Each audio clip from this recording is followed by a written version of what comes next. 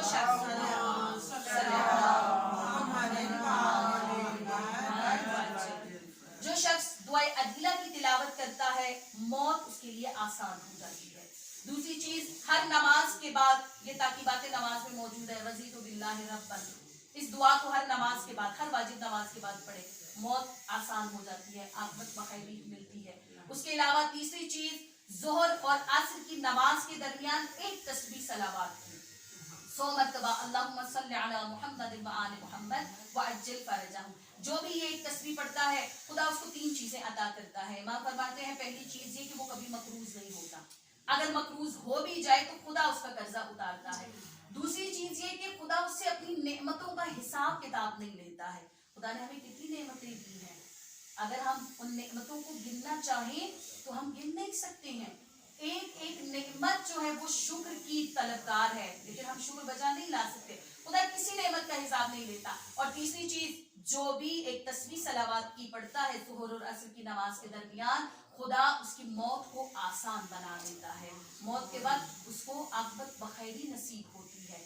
چند چیزیں ہیں کہ جو عملی ہیں اور چند چیزیں ہیں کہ جو پڑھنے کے ساتھ ہیں. عملی یہ کہ نماز اول وقت, اگر نماز اول وقت ادا کی جائے نا موت بہت آسان ہو جاتی ہے. اور موت کے بعد کا جو ہوتا ہے منظر, یہ چند لڑکے تھے تہران میں جو گئے عید نوروز پہ. ہمارے یہاں تو نوروز کو اور طرح سے اور کنسرٹ کے ساتھ منایا جاتا ہے, ان کے وہاں اس کو عید کے طور پر 9 دن منایا جاتا ہے. تو چند جو ہے لڑکے شرارتی سے تھے, اپنے ایک دوست کے گھر گئے بغیر اطلاع دیے نوروز کے دن نوروز کی مبارکباد دینے. جب اس کے گھر گئے تو دیکھا دروازہ بند ہے, گھر میں کوئی موجود نہیں ہے, ساتھ ہی قبرستان تھا. تو وہ اس کے انتظار میں وہاں قبرستان میں بیٹھ کے مذاق سے کہتے ہیں کہ آج نوروز کا دن ہے, آج کے دن جو ہے مٹھائی کھلانا اور تحفہ دینا یہ ثواب کا کام ہے, تو ہم آئے ہیں تمہارے گھر, تو تم ہمیں اپنی مہمانی میں قبول کرو, ہماری میزبانی کرو.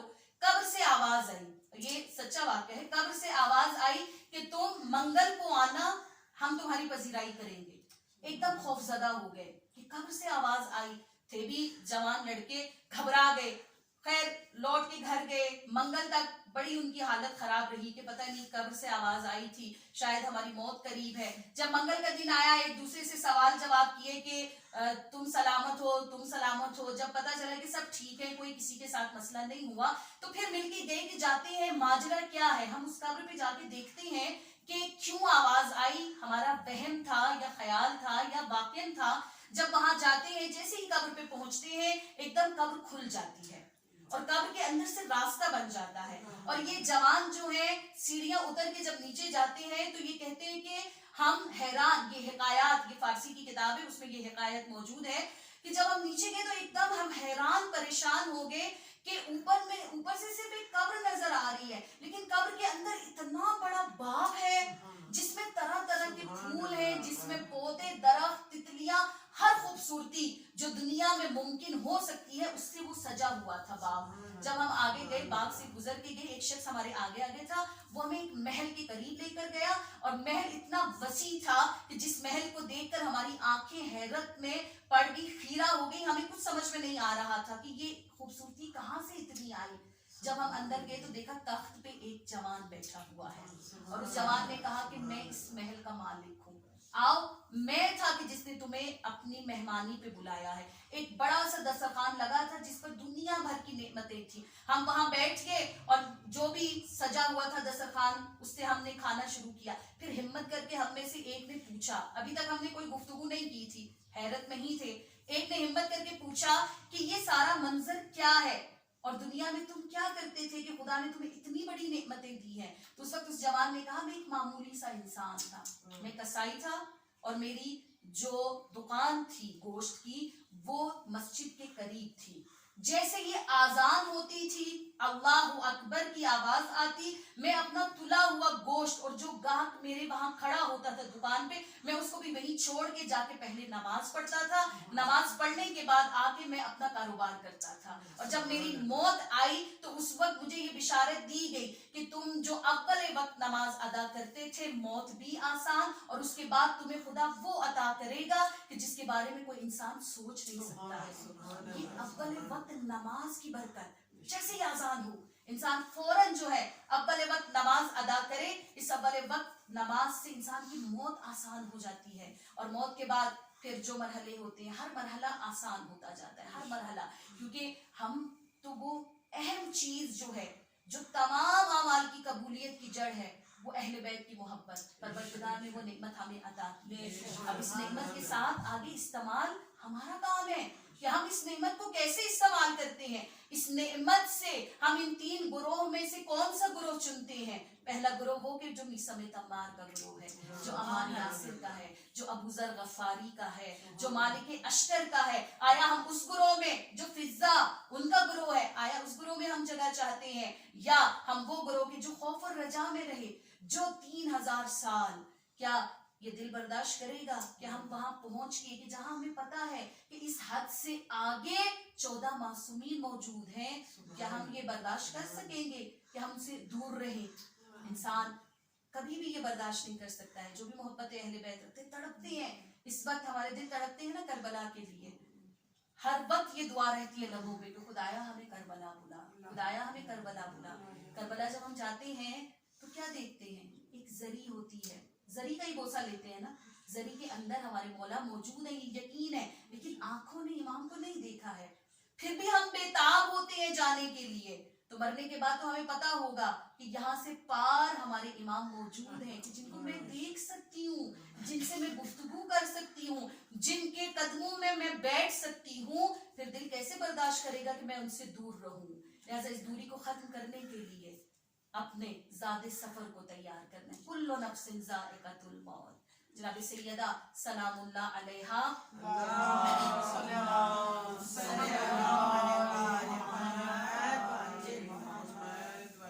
بی بی کی وصیتیں اگر آپ دیکھیں تو جناب سیدہ نے مولا کائنات سے وصیت کی تھی, یا علی روز میری قبر پہ آئیے گا. اب کون وصیت کر رہی ہیں؟ وہ کہ جو خود قرآن ناطق ہیں, بولتا ہوا قرآن. جناب سیدہ کی طہارت جو ہے وہ ایسی طہارت ہے کہ جس کے بارے میں خود ہمارے وقت کے امام کہتے ہیں کہ میری آئیڈیل میری دادی جناب سیدہ ہیں. خود مولا کائنات نے بہت ساری جگہوں پر جناب سیدہ کی شہادت کے بعد بھی فخر کیا ہے جناب سیدہ کی ذات پہ کہ میں وہ ہوں کہ جسے خدا نے سیدہ عطا کی ہے, جو تمام ائمہ معصومین علیہ السلام کے لیے فخر کا باعث ہے. وہ شہزادی حدیث قصہ میں مرکز تعارف ہی خدا نے شہزادی کو بنایا.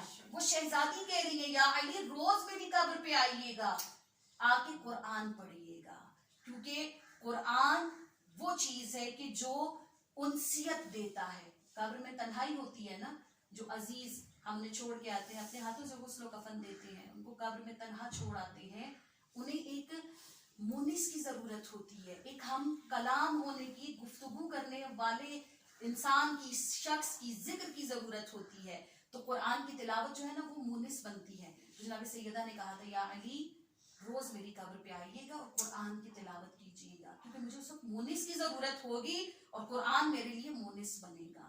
قرآن وہ چیز ہے کہ جو مرحومین کے لیے بہت بہترین تحفہ ہو سکتا ہے, چاہے ایک بسم اللہ ہی کیوں نہ ہو. بالخصوص شب جمعہ ہم 40 دن تک تو کرتے ہیں اپنے مرحومین کے لیے, لیکن اس کے بعد آہستہ آہستہ غفلت آ جاتی ہے, آہستہ آہستہ دنیا کے جو کام ہے, دنیا کی مصروفیات, دنیا کے جھمیلے ہمیں اپنے عزیز سے بھولتے نہیں ہیں. یہ رشتے ایسے ہوتے ہیں کہ انسان بھولتا نہیں ہے, لیکن ایک غافل پن آ جاتا ہے, تھوڑا تھوڑا فاصلہ آتا ہے, پھر آہستہ آہستہ انسان ان تحفوں میں کوتاہی کرنا شروع کر دیتا ہے. شب جمعہ ضرور, شب جمعہ جب بھی آئے ایک بسم اللہ, اگر اور کچھ نہیں تو ایک بسم اللہ پڑھ کے بھی اگر تحفہ بھیجے تو وہ بھی بہت بڑا تحفہ ہوتا ہے. مرحومین اپنی قبروں سے باہر آئے ہوتے ہیں, شب جمعہ روحیں اپنے گھروں کی طرف آئی ہوتی ہیں, اور جب وہ دیکھتی ہیں نا کہ شب جمعہ ہے اور ہم آ کے, روایات کہتی ہے پرندے کی صورت میں روح آتی ہے, چاہے کبوتر ہو چاہے کوئی بھی پرندہ, تو وہ اپنے گھر کے چھت پہ یا دیوار پہ بیٹھ کے دیکھ رہا ہوتا ہے کہ ہمارے عزیز ہمارے لیے کیا کر رہے ہیں, آیا ہم انہیں یاد ہے یا نہیں ہے.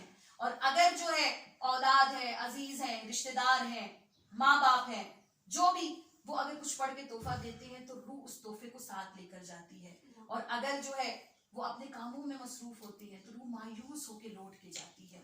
اور یہ روحیں ہم یہ سمجھتے ہیں نا کہ جو ختم ہو گیا وہ بالکل ختم نہیں, وہاں ایک دنیا ہے, وہاں ایک دوسرے سے ملاقات ہوتی ہے, وہاں گفتگو ہوتی ہے, وہاں ایک دوسرے کے سامنے اپنے تحفے تحائف دکھائے جاتے ہیں. اس وقت بعض لوگ ایسے ہوتے ہیں جو مایوس لوٹ کے جاتے ہیں, اس وقت دوسروں کے سامنے جب پوچھتے ہیں کہ تمہارے عزیزوں نے کیا تحفہ دیا, تو وہ سر جھکا کے کہتے ہیں کہ ہم خالی ہاتھ لوٹ کے آئے ہیں. وہ بڑی تکلیف ہوتی ہے, بڑا سخت مرحلہ ہوتا ہے. لہٰذا چاہے ایک صلوات ہو, ایک بسم اللہ الرحمن الرحیم ہو, سورہ یاسین پڑھ دیں, آپ صرف سورہ توحید پڑھ دیں, کوئی سورہ بھی آپ اگر پڑھ کے ان کو یاد کریں گے وہ ایک تحفہ لے کر جائیں گے. وہ محتاج ہوتے ہیں ہمارے. روایات کہتی ہیں مرحومین ہاتھ کفن میں بند دیے جاتے ہیں. آپ نے دیکھا ہوگا جب کفن پہناتے ہیں میت کو, اس وقت ہاتھ باندھ دیتے ہیں, کمر سے بھی باندھتے ہیں نا, پاؤں کی طرف سے بھی, سر کی طرف سے بھی. یہ کمر سے کیوں باندھا جاتا ہے, اس کا فلسفہ کیا ہے؟ تو چوتھے امام فرماتے ہیں نا کہ یہ کفن جو باندھا جاتا ہے یہ اس چیز کی طرف اشارہ ہوتا ہے کہ اب تمہارے ہاتھ کفن میں بندھ گئے ہیں, اب تم کچھ نہیں کر سکتے ہو اپنے لیے. محتاج ہو جاتا ہے انسان مرنے کے بعد, اپنے جو عزیز زندہ ہوتے ہیں ان کی طرف اس کی نظریں ہوتی ہیں, شاید کچھ پڑھ کے, شاید کچھ ہمارے لیے صدقہ خیرات دے دے, شاید کچھ. اور اگر صدقہ خیرات شب جمعہ اپنے مرحومین کے لیے دیا جائے تو یہ صدقہ جو ہے رسول خدا صلی اللہ علیہ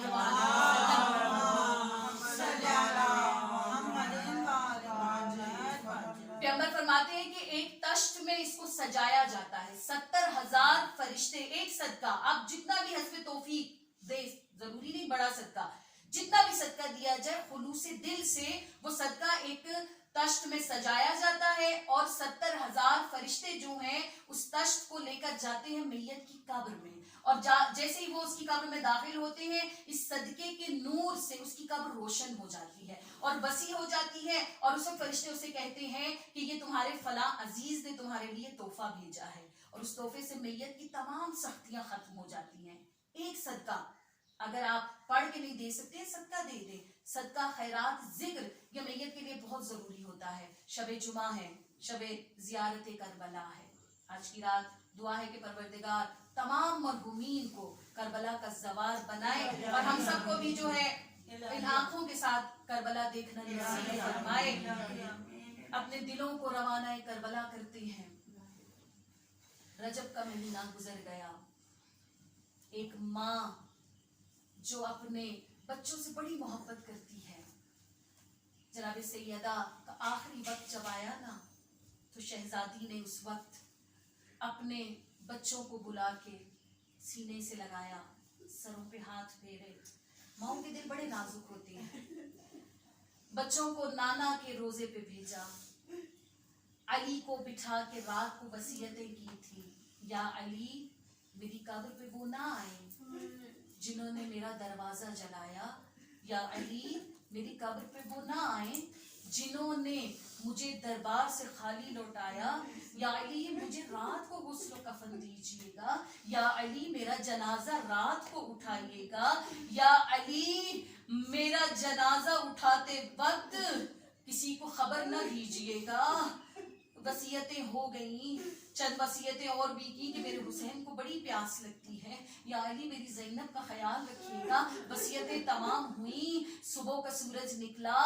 بستر سے نہ اٹھنے والی سیدہ اٹھتی ہیں، اپنے بچوں کو نہلا کے کھانا کھلا کے بچوں کو نانا کی قبر مطہر پہ بھیجتی ہیں اور آواز دے کے کہتی ہیں، اے اسماء میں اپنے حجرے میں جا رہی ہوں، جب تک میری آواز آتی رہے سمجھنا سیدہ اس دنیا میں ہے، اور جب آواز آنا بند ہو جائے تو سمجھ جانا سیدہ بابا کے پاس چلی گئی. ایک وقت آیا، اسماء نے دیکھا آواز آنا بند ہوئی. میرا دل کہتا ہے اسماء کا دل دعا کر رہا ہوگا، اللہ شہزادی کی تسبیح نہ رکے. لیکن جب آواز رکی نا، اسماء نے دروازہ کھولا. کیا منظر دیکھا مصلی عبادت پہ، رسول کی بیٹی آنکھیں بند کیے. وہ سیدہ جس کے لب کبھی تسبیح سے رکے نہ تھے، آج وہ لب خاموش ہیں. یہ خبر دی گئی نا علی کو. علی مسجد کے دروازے میں تھے. مولا کائنات پہ بہت ساری مصیبتیں پہلے بھی آئی تھی. اپنے بابا کا جنازہ دیکھا تھا، اپنی ماں کا جنازہ دیکھا تھا، لیکن کبھی بھی علی نے غش نہیں کھایا تھا. خیبر شکن علی جو میدانوں میں جیت کے آتا تھا، شیر علی. جب خبر ملی نا کہ سیدہ نہیں رہی، علی منہ کے باہر غش کھا کے زمین پہ گرے. جب علی ہوش میں آئے نا، ایک جملہ کہا، آج علی کا درد سننے والی چلی گئی، آج علی تنہا رہ گئے. علی گھر میں آئے، اتنے میں بچے بھی لوٹ کے آ گئے. آواز دی، اماں ہماری اماں کہاں ہے؟ اسماء نے کہا بچوں پہلے کھانا کھولو. بچوں نے کہا نانا نے خبر دے دی، ہماری ماں دنیا میں نہیں رہی. اب بچے ماں کے گرد آئے. حسن نے ماں کے پاؤں پکڑے، امام حسین نے ماں کا سر جھولی میں رکھا. زینب ماں کے سینے سے لپٹی ہے اور بچوں کے لبوں پہ ایک ہی جملہ ہے، اماں آنکھیں کھولیے. اماں ایک بار سینے سے لگائیے. اے ماں اگر آواز نہ دی بچے مر جائیں گے. کوئی آواز نہ آئی. علی آئے، بچوں کو دلاسا دیا، غسل و کفن ہوا. علی جب غسل دے رہے تھے نا تو میرے مولا کی چیخیں بلند ہوئی. اماں فضا نے کہا، یا علی ابھی آپ نے ہم سب کو روکا کہ بلند آواز میں نہ رونا. سیدہ نے منع کیا ہے کانوں تک آواز نہ جائے. یا علی آپ اتنا بلند گریا کیوں کر رہے ہیں؟ امام نے رو کر کہا، ہائے میری سیدہ کی پسلیاں ٹوٹی ہے، میری زہرا کا پہلو شکستہ ہے. کبھی سیدہ نے گلا نہ کیا تھا. غسل و کفن ہوا. وہ مشکل مرحلہ جب میت کو لاتے ہیں نا صحن خانہ میں، آواز دی جاتی ہے بچوں کو، آؤ آخری بار اپنی ماں کا چہرہ دیکھ لو. یہ بڑا مشکل مرحلہ ہوتا ہے.